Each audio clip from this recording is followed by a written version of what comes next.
Assalomu alaykum hammaga. Bugun men HTMLdagi yana bir bor eng asosiy 3 ta muhim tag haqida gapirib beraman. Bular A link yaratish uchun, H sarlavha yaratish uchun, HR chiziq chiqarish uchun. Kelinglar boshlaymiz. A tagi hyperlink yaratadi. Yangi foydalanuvchi link ustiga bosganda boshqa sahifaga o'tadi. Kelinglar buni VS Code'da qilib ko'ramiz. Va href qilamiz. Google linkini qo'yamiz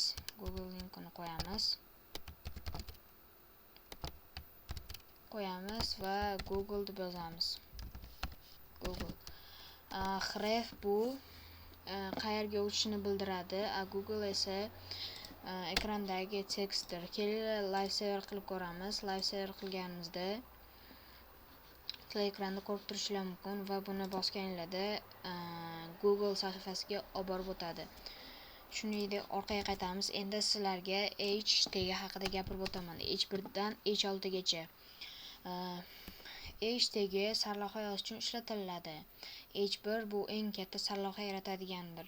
H6 esa eng kichkinasidir. Kelinglar biz hozir 3 ta H ni yozib ko'ramiz. Birinchisi H1, ikkinchisi H3, uchinchisi esa H6.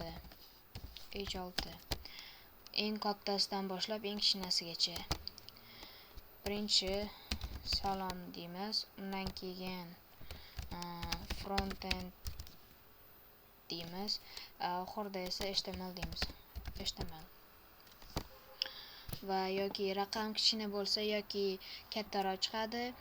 Asosiy sayt nomlari va section titlelar yozishga ishlatiladi. Kelinglar buni live saver qilganda ko'rishingiz mumkin. H1 da eng katta chiqdi, H3 da esa o'rtanchasi chiqdi, H6 da esa eng kichkina bo'lib chiqdi. Ko'rib turishingiz mumkin.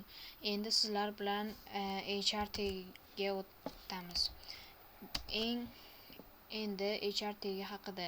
HR tagi sahifada gorizontal chiziq chizadi.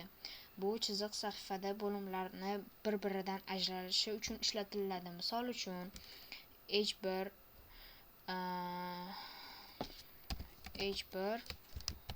frontend,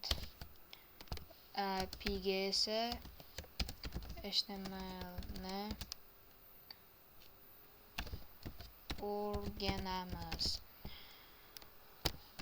Shu yerga HR qilsak va pastida P da CSS ni o'rganamiz desak, mana shu yerga chiziq o'tkazib beradi bo'linib turish uchun. Kelinglar buni ko'ramiz. Mana ko'rib turibsizlar. HTML o'rganamiz va CSS o'rganamizning o'rtasidan HR gorizontal chiziq chizib berdi. Va bugun biz A tagini, H tagini va HR taglari bilan tanishdik. Xulosa aytganda A link yaratadi, H sarlavha yozadi, HR bo'limlar ajratadi. E'tiboringlar uchun kattakon rahmat. Ko'rishguncha xayr.